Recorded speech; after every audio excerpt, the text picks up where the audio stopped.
Kung sasabihin niyan tungkol sa kutob niya at ibibigay sa mga otoridad ang booklet at disket, posibleng mapag-aralan ng mga iyon. At kapag napatunayan tungkol sa isang sindikato ang nilalaman ng mga iyon, tsak na imbestigahan si Nadine. Kapag napatunayan konektado ito sa isang sindikato, makukulong ito. May sapat na siyang dahilan para mag-file ng annulment. May sasabihin ako sa inyo sa palagay ko'y makakatulong para masolve ang kasong to. Sabihin niyo sa amin, Mrs. Ventura. Pakongombinse sa kanya ng pinaka-leader. Batid niyang nakakatakot ang gagawin niya. Hindi simpleng bagay ang pinagtatapat niya, lalo pa kung mapapatunayang totoo ang mga hinala niya. Pero gagawin niya yon para mabigyan ng hustisya ang pagkamatay ng daddy niya at matapos na ang kasamaan ni Rodel. At para makawala na rin siya ng tuluyan dito. Her love for Manuel was enough para maging matapang siya. Si Manuel na rin nag-request na bigyan ng security si Jesus habang nasa ospital pa ito pagkatapos ng mga binigay nito impormasyon sa otoridad. Pabalik-balik siya sa ospital para lamang masigurong kaligtasan nito. Kapag napatunayang vital ang mga ebidensyang binigay ni Jesus sa mga polis, tiyak na makukulong si Rodel and she would be freed of him. Nakangiti si Manuel habang nagdadrive pa uwi sa bahay. Galing siya mula sa ospital ng gabing yon. Wala nang hadlang sa kanila ni Jesus. Ngunit biglang nawalang ngiti sa mga labi niya nang maalala si Nadine. Paano ang kasal nila? More than 2 weeks na lamang at araw na ng kasal nila. Pagdating niya sa kanilang mansyon, hindi niya asang aabutan sa bahay si Nadine at ang mommy nito. Ilang araw na kami sa Villa Cristal. Ang sabi mo, susunod ka. May panunumbat sa tono nito nang sumunod sa kanya sa tabi ng swimming pool.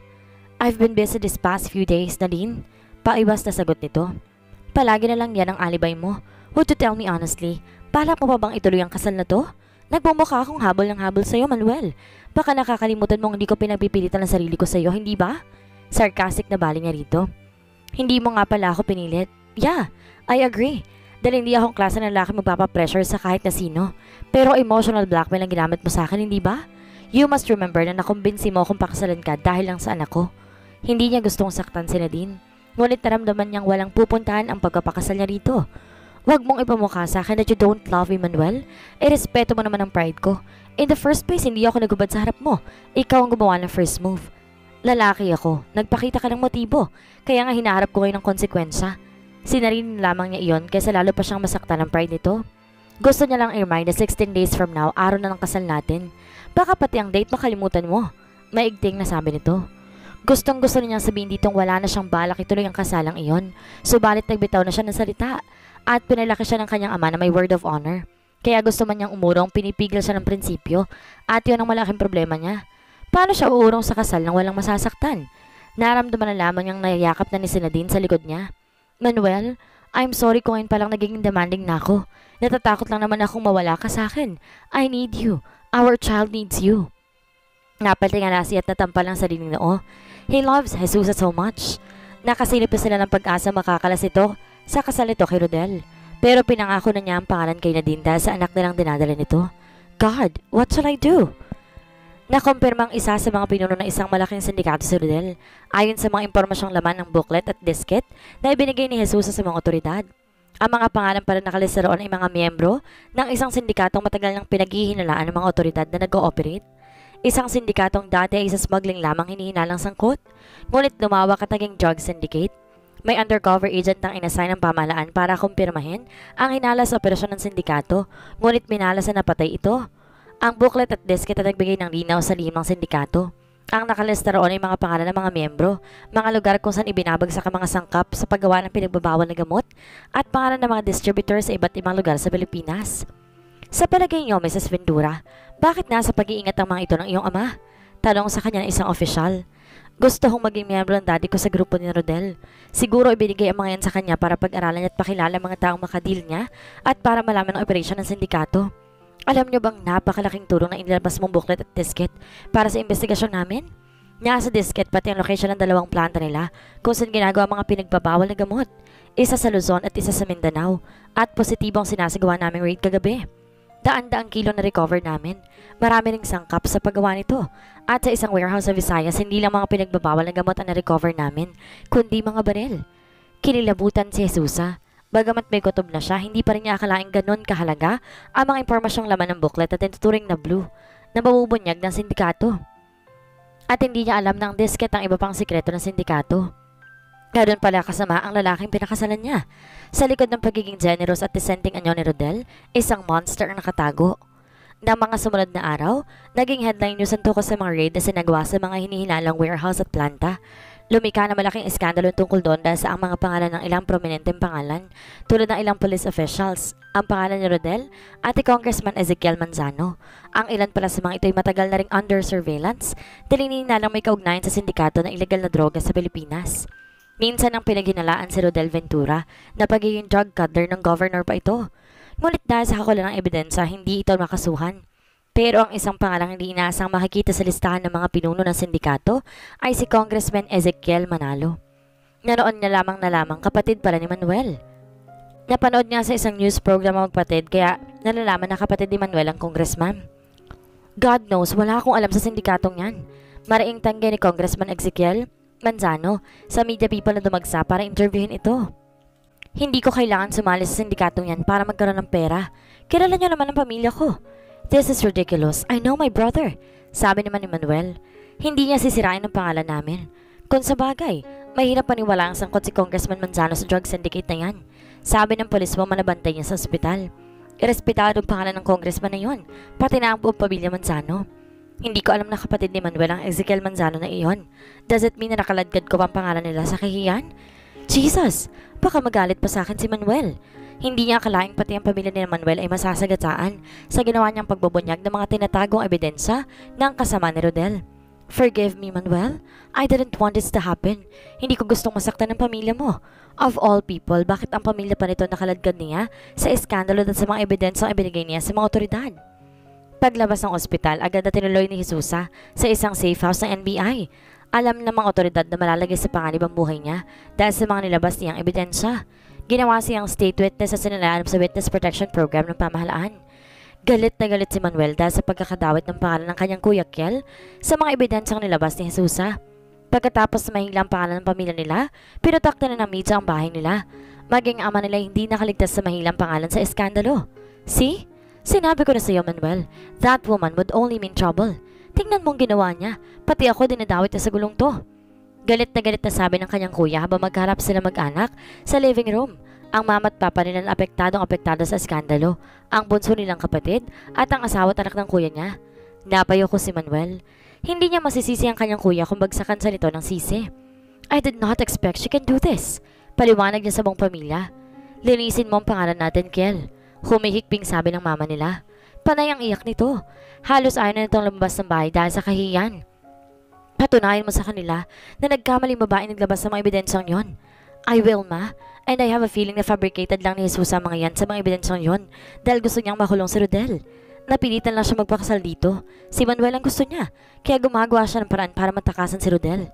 Why don't you talk to that Jesus, Manuel? Usig ng papa nila sa kanya. Ikaw makiusap sa kanyang linisin ang pangalan ni Kiel. Pangalan ng buong pamilya natin ang kakataya rito. I will, pa. Tiimbag ang natugon niya. Tumayo si Jesus mula sa kinupuan at nagpunta sa lawn habang nakapumulsa mga kamay sa suot na slacks. Hinanakit ang nararamdaman niya para kay Jesus dahil sa iskandalong kinasakuntan ng pamilya niya. Pero gusto pa rin niya itong bigyan ng benefit of the doubt. Posibleng hindi niya alam na kapatid ko si Kiel o hindi niya alam na kasama rin ang pangalan ng kuya ko at napilitan lamang siguro siyang ilabas sa mga ebidensyang iyon to seek justice para sa pagkamatay ng daddy niya at dahil sa desperasyon na makawala kay Rodel. Posible din gusto niyang tapusin ang kasama ni Rodel at lalong posibleng ang pagmamahal niya sa akin ang dahilan kaya niya nilabas sa mga nalalaman niya. Pangungumbinsin niya sa sarili. Ngunit mapatunayan mang hindi totoong sangkot ang kanyang kuya sa sindikato ni Rodel, malilinis pa ba ang pangalan ng pamilya nila? Papaano na ang kahiyang inabot nila? At papaano pa mapapatawad ng pamilya niya sa Jesusa? Sinikap ni Manuel na makausap ng personal sa Jesusa, ngunit mahigpit ang security nito. Hindi raw siya maaaring dalhin sa safe house nito. Nanganganib daw kasi ang buhay nito sa iba pang nabunyag na miyembro ng sindikato. Hindi ko ba siya pwedeng kausapin kahit sa phone lang? Pakiusap niya sa NBI official na kausap niya. She is my girlfriend. Pero kapatid ka ni Congressman Manzano, hindi ba? Oo. Lalo kang hindi pwedeng makausap ni Jesusa. Sangkot ang pangalan ng kapatid mo sa sindikato at pinaprotekta namin ang witness namin. Allegation pa lang yan. Hindi niya naiwasan magtaas ng boses. Hindi pa man parang hinaturan na ang kanyang kuya. Halos lahat ng tabloid, broadsheet at sa TV, palagi na lamang iniog na yung pangalan ng kanyang kapatid sa sindikatong nagbunyag dahil kay Jesusa. Okay, sige. Itatanong namin sa kanya kung paano siya makausap ka kahit sa telepono, pero kailangan mo monitor namin ang pag-uusap nyo. Malungkot sa safe house sa kinaroroonan ni Jesusa na nasa labas ng Metro Manila. Kahit may TV at stereo na maaari niyang paglibangan, matinding pagkainip pa rin ang nararanasan niya. 5 araw pa lamang siya roon, bored na siya. Kung naroon lamang si Manuel, kahit siguro habang buhay na siyang magstay doon, okay lang. She missed him so much. Pinagkakasya na lamang niya sa sariling tingnan ng maliit na larawan nito na kinupit niya mula sa wallet nito. Namimiss pa rin kaya niya ako o kinalimutan niya ako dahil sa mga nangyari? Jesusa, pukaw sa kanya ng policewoman na isa sa mga bantay niya sa safe house. May tawag ka galing sa headquarters. May gusto raw makapag-usap sa'yo. Sino raw? Si Manuel Manzano daw. Si Manuel? Tila lumundog ang puso niya pagkarinig sa pangalang iyon. Ayaw sana namin siyang pagbigyan pero importante raw na magkausap kayo. Tsaka boyfriend mo raw siya eh. Sagot na nasa kabilang linya nang sagutin niyang telepono. Gusto siyang makausap ni Manuel? Sa mga nangyayari sa kanya, alam niyang sa mga bisig lamang nito siya makakaramdam ng comfort. Ngunit alam niyang may nagbago na pagkatapos ng ginawa niyang expose at ng pagkakakaladkad ng pangalan ni Ezekiel Manzano sa sindikato. Matatanggap niya ang galit ni Rodel at ng iba pang nabunyag na sangkot at protektor ng sindikato, pero hindi ang galit ni Manuel. Kung siya ang masusunod, ang gusto niya ay makausap ang personal ng binata, ngunit mahigpit ang pagbibigay ng seguridad sa kanya. Limitado mga taong kailangan makaalam ng safe house sa kinaroroonan niya, lalo pat inimbestigahan ang malalaking taong sangkot sa sindikato. Sinasala ning mabuti mga taong maaari niyang kausapin, kaya magkakasya na lang muna siya sa telepono. Sige, kakausapin ko siya. Why did you do this to my family, Jesusa? Why my brother? Punong-puno ng galit at tinanakit ang boses ni Manuel. Bahagyang inilayo ni Jesus ang auditibo sa kanyang tenga. Noon lamang niyang narinig ng ganoon kaigting ang pagsasalita nito. Manuel, I can explain. Huwag ka muna magalit sa akin. Samo niya. Kahit ano explanation pang gawin mo, the harm has been done. I am so disgusted with you, Jesusa. Patuloy nito. I have loved you and you know that. I know you are desperate na makatakas kay Rodel. Pero bakit kailangan mo pang magdamay ng ibang tao? Manuel, hindi ako basta nagdadamay. Hindi ko alam na kapatid mo si Congressman Ezekiel Manzano. Honestly, I have no idea. Besides, kung ano naman ang mga ebidensyang pinakita ko, yun na yun. At hindi ko kasalanan kung kasama palang pangalan ng kapatid mo ron. You could have at least talked to me. Kung totoong minahal mo ako, hindi mo gagawin sa akin to. Tama nga sigurong family ko. Hindi kita dapat pinagkasayan ng panahon at atensyon noon. You disappointed me, Jesusa. Mabigat ang bitaw nito ng mga salita. Napakagatlabi si Jesusa. Wala akong intensyong sirain ng pamilya mo, paliwanag niya. Pero nagawa mo na, Jesusa. Since your expose, hindi na natahimik ang buhay ng pamilya namin. Hindi niya malaman ang gagawin. Hindi siya handa sa panunumbat ito. You have to clear my family's name. Utos iyon mula sa powerful voice nito. Paano ko gagawin yun? Wala naman talaga ako sa posisyon para sabihin kung sino mga totoong kasama sa sindikatong yun at kung sinong hindi. Nang ibigay ko yung blue book at disket na yon sa mga authorities, wala ako ibang intensyon kundi ang mabunyag ang hinihila na naming kasamahan ni Rodel. Damn you, Jesusa. Walang alam si Kuya Kiel sa sindikatong to. Sikpat nito. Muli niyang nailo yung auditibo sa tenga niya. Kahit hindi niya ito kaharap, she could imagine the anger in his expressive eyes. Manuel, I'm sorry. Pag-a-apologize ni Jesusa. Please, wag kang magagalit sa akin. Hindi na lang sana tayo nagkakilala, Jesusa. Manuel. Bago pa niya masabi pa ang salatang nasa dulo ng kanyang dila, pinutulan nito ang linya. Napapikit siya ng mariin. Of all people na pwedeng magalit sa akin, bakit ikaw pa, Manuel? Ngunit gusto pa rin niyang intindihin ito. Marahil magulo ang isip ito ay dahil sa pagkakadamay ng kapatid ito sa eskandalo kaya hindi ito nakakita ng katwiran. Samantalang ito ang pag-asa niya maging sandalan para malampasan niya ang lahat ng nangyayaring yon. Ito lamang ang pag-asa niya makawala mula kay Rodel. Ang pag-asa niya maging masaya for the rest of her life. Ngunit lalong lumaki ang problema ni Manuel dahil lumalim ang mga katotohanan na nahahalukay tungkol sa sindikato. At sa halip malinis ang pangalan ng kanyang Kuya Kiel, larong nababaon ang pangalan ito sa involvement ng sindikato na magsalita ang isa pang witness na isa sa mga tauhan ni Rodel na nahuli sa warehouse. Ito ang nagkumpirma na totoong sangkot ang mga parang nasa Blue Book at isinalaysay nito ang lahat ng nalalaman tungkol sa nasabing sindikato na si Rodel ang pinuno. Lahat ng kasama ng sindikato ay nabunyag, larong nadaen si Rodel at Kiel. Nasampahan ang kaso mga ito, si Kiel sa ombudsman at dahil sa mga corroborating evidences, bumaba ang warrant of arrest at detain ang mga ito. Pati na mga properties na ipundan ng mga ito ay iniimbestigahan na.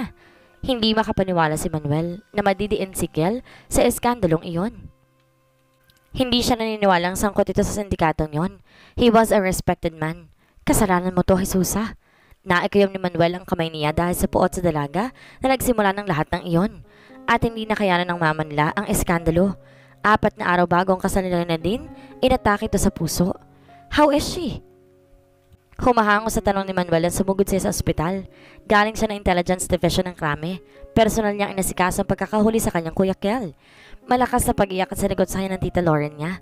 Younger sister ito ng kanyang mama. Nang lingunin niya ang kanyang papa, yukong-yukong ulo nito habang nakaupo sa isang mahabang bench na nasa labas ng emergency room.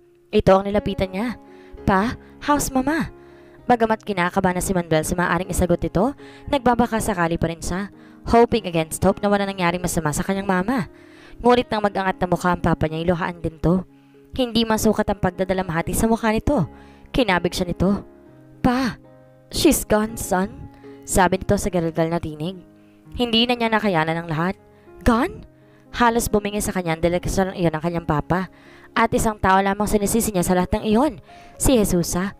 Dapat araw ng kasalan na nila din sa makalawa. Ngunit dahil sa mga pangyayari, pinagpaliban muna iyon.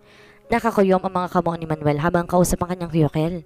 Dinalo niya ito sa Krame at inihatid niya dito ang masamang balita. Ngayon, nakita mo na ba kung anong klaseng babae ang Jesusa na yun? Siya ang sinusumbatan nito. Didn't I tell you she's in trouble?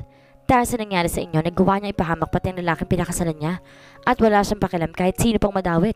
She destroyed our family, Manuel. You must destroy her too. Nagpakawala si Manuel ng malalim na hininga. Kuyom pa rin ang mga kamao habang magkaharap silang nakaupo sa visiting area. Kasalanan niyang lahat ito, Manuel.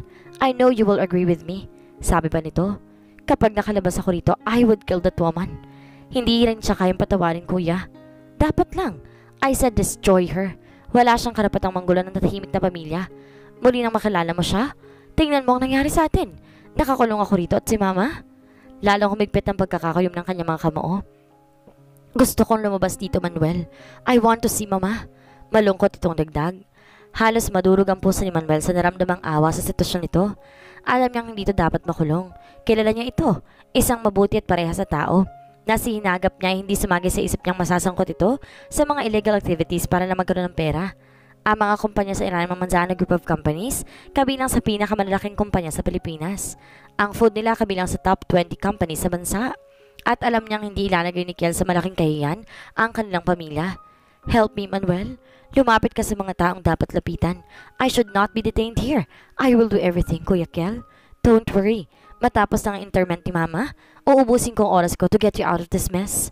Habang sinasabi niya iyon, nakatiim ang mga bagang niya at para niyang nakikita ang mukha ni Jesusa.